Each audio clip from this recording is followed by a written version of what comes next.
Hi goddesses, welcome, and today we are looking at one of the happiest and most exciting boxes in my entire nail stash. This is the box, one of the boxes of holos. This has got in it reds, pinks, oranges and a couple of goldy ones that don't really fit anywhere else. Holos, oh my god, I've had such a weakness from them. I've been buying them for 3 years. I bought them from Leanne Leroux when she was just an eBay shop and she used to sell Glitter Gal, and I was obsessed with them then. I'm still obsessed with them now.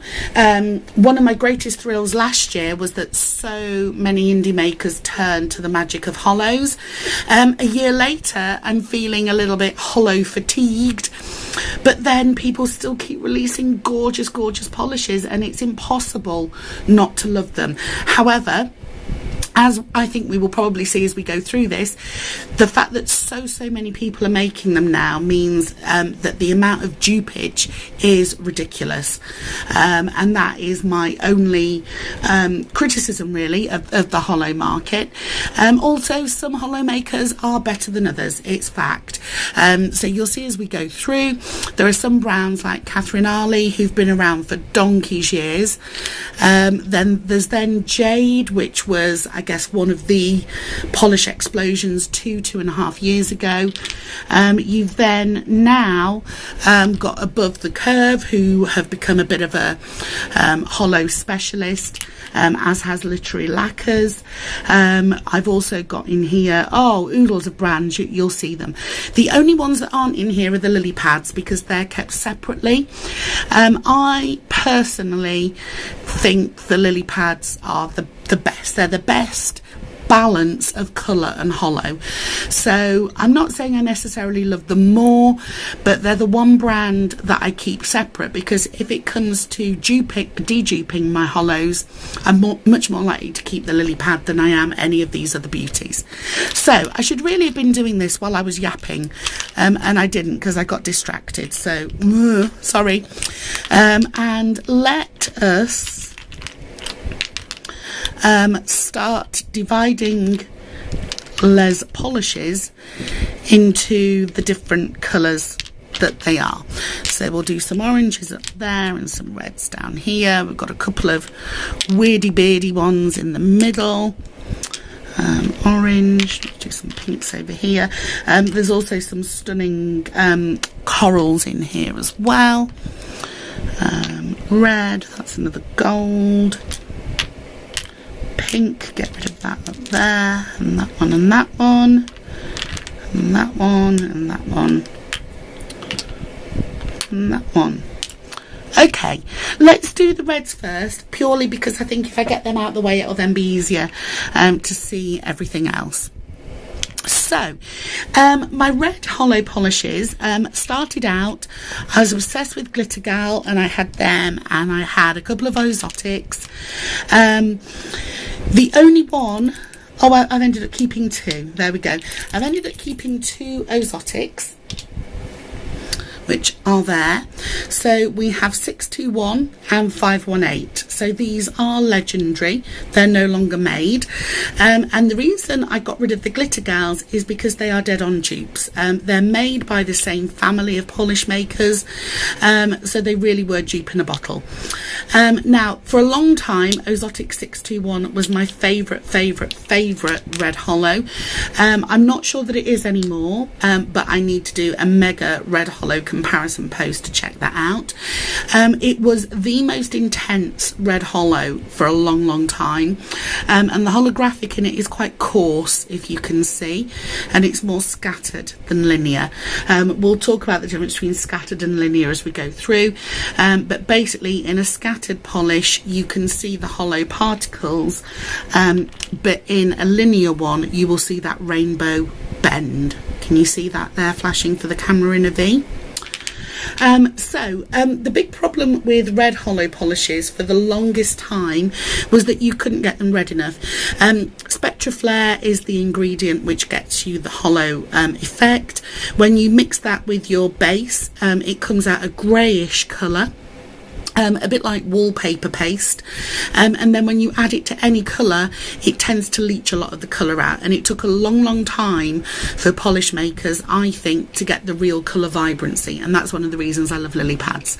So for the longest time this was a very special polish, but as I say, I'm not sure that it is anymore.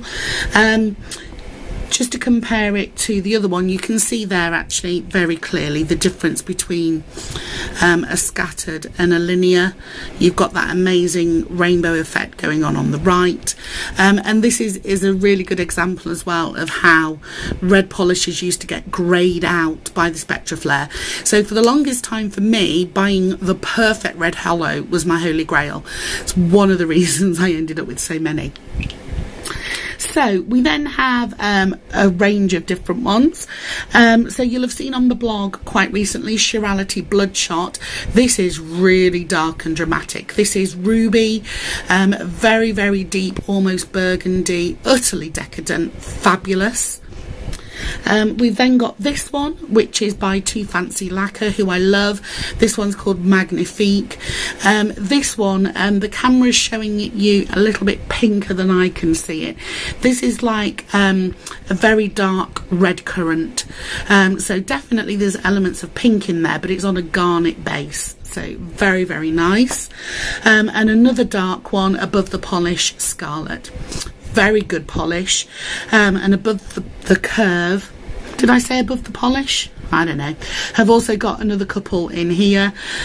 So we've got Raziel, which is a bit of a bricky red. So we've got a difference there.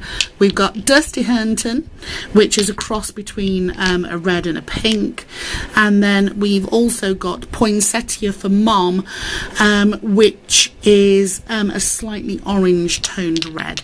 So above the curve they have totally got the red hollow space covered.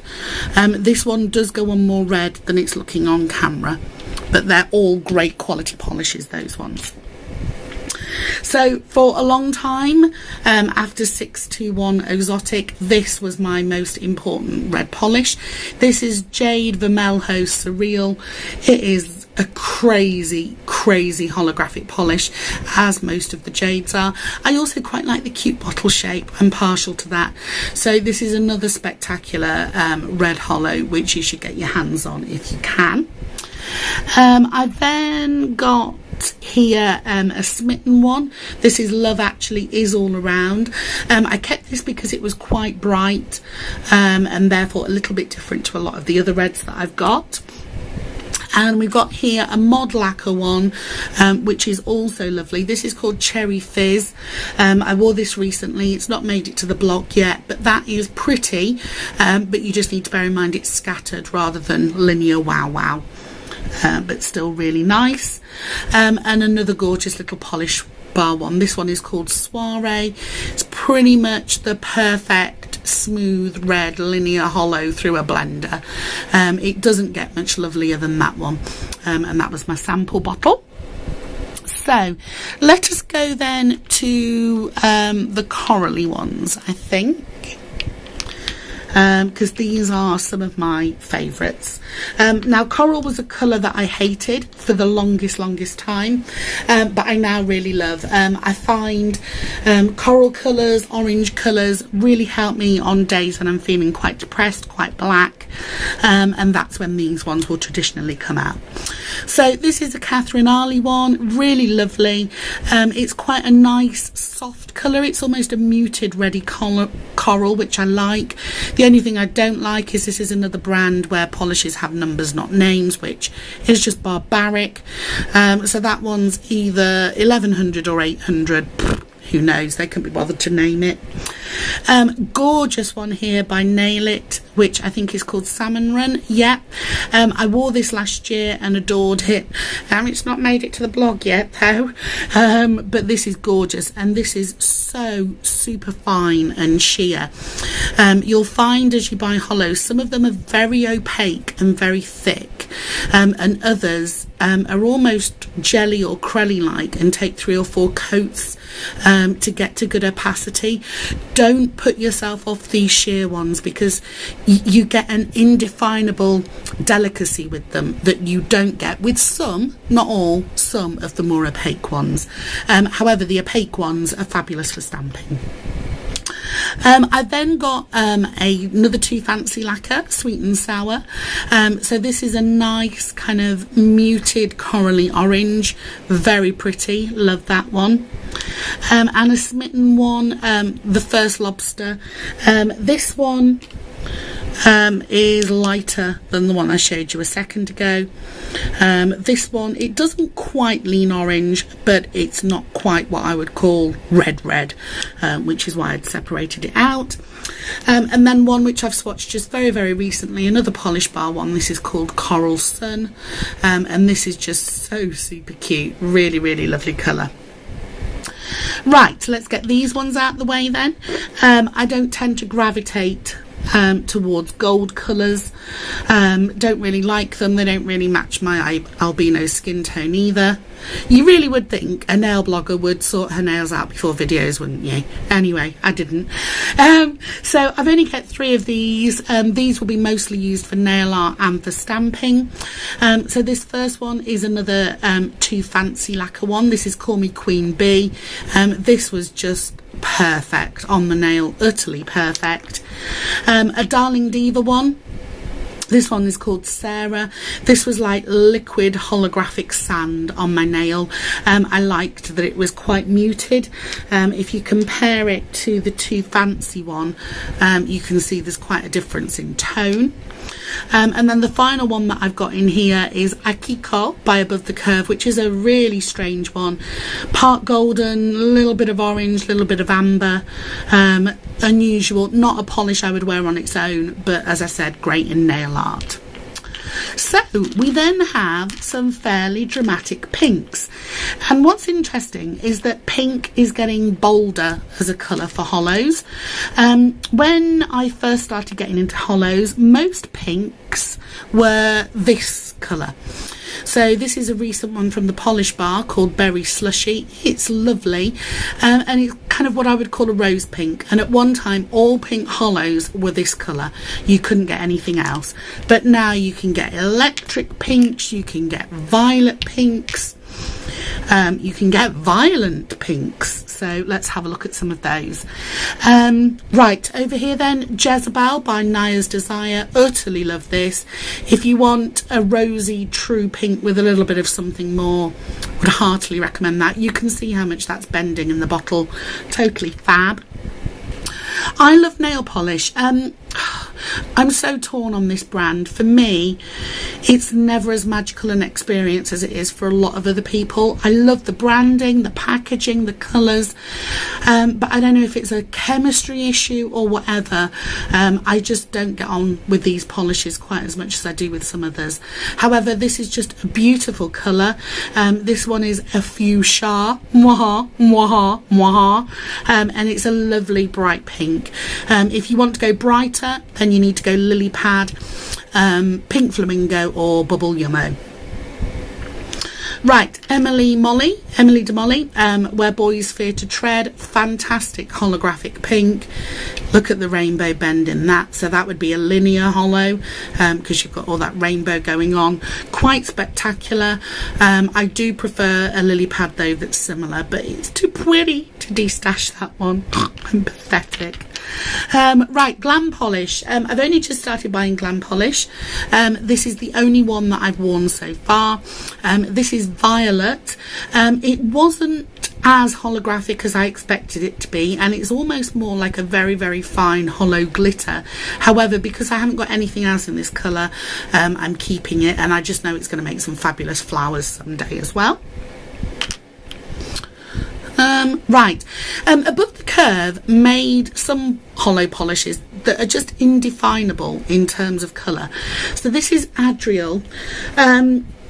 It's a little bit pinky, a little bit beigey, a little bit coppery, very strange colour, but that's why I've kept it, because it's just not like anything else. Again, I wouldn't wear this one on its own, but if you do like these tones, then there's not going to be many other people wearing a polish like this if you buy that one. Another above the curve, just love this one. This is Crimson Time at Home. It's really a red, but it's got an edge of purple to it, making it a bit of a hybrid colour, but it's absolutely stunning. Not as stunning though as this one. This is Rooms on Fire by Darling Diva, which is just totally spectacular. I love this, absolutely love it, and cannot get enough of it. It's just a perfect dark magenta polish, absolutely gorgeous. A Catherine Arley one again. This one's number 677. Again, I've kept this because it's just a really unusual colour. Again, it's got that lovely muted tone to it, like they just put a dollop of cream into the polish, and it's kind of creamy plum. I like it just because it's different. And then two more little polish bar ones. This is Plumberry Love, really lovely, really sweet. So this is a rose pink with lots of purple edges to it. And then this one, which is Berry Cosmos, this is a recent one, and again this errs to the violet side, so quite pretty. Right, this then leads us to the happy orange hollows. I actually don't think you can put a more happy polish on your nails than an orange hollow, so I absolutely love these. Now we have got two bottles here of a polish that isn't a hollow, but it's special, so I needed somewhere else to keep it. This is the polish I got to make with Literary Lacquers. This was called My Red Hair, to match my red hair, and also inspired by a Sylvia Plath poem. The one on the left here was the original prototype, and then the one here is the one that made it into the shops. And there are subtle differences between the two, which is why I've kept both. Plus, it's my claim to fame. Of course, I'm going to keep them. Right, let's stick with Literary Lacquers because they really do have two of my favourite orange polishes of all time. So we have here More Like Fire Than Light, and here Greatest Treasures.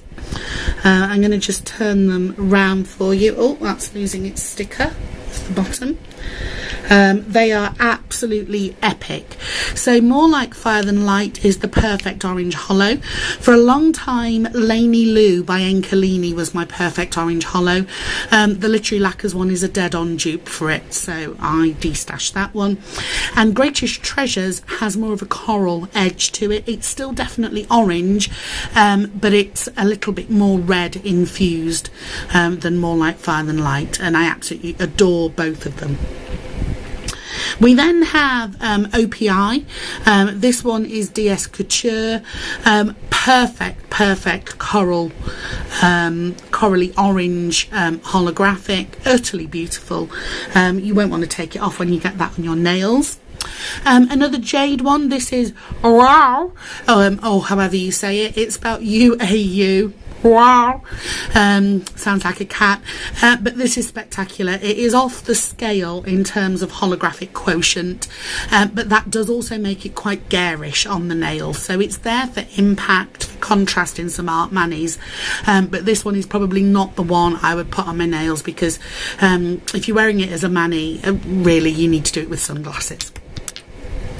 A different one, this is Different Dimensions, tubular, so you can see this one is paler. It's also got a slight neon quality to it. Looked really cool on the nail. Doesn't totally match my skin tone, but I've kept it for contrast and nail art, and it is lovely and it applied beautifully. Chirality, Just Before Dawn. I love this one. Chirality hollows are fantastic, really good quality. Lovely scattered hollow, this one, and I love that it's a burnt orange colour. This is probably the darkest orange I've got without it turning coral or red, so I do like that one. And then finally, my favourite polish of the moment that I've bought. This is Loaded Lacquer, and I always have to check how you say this.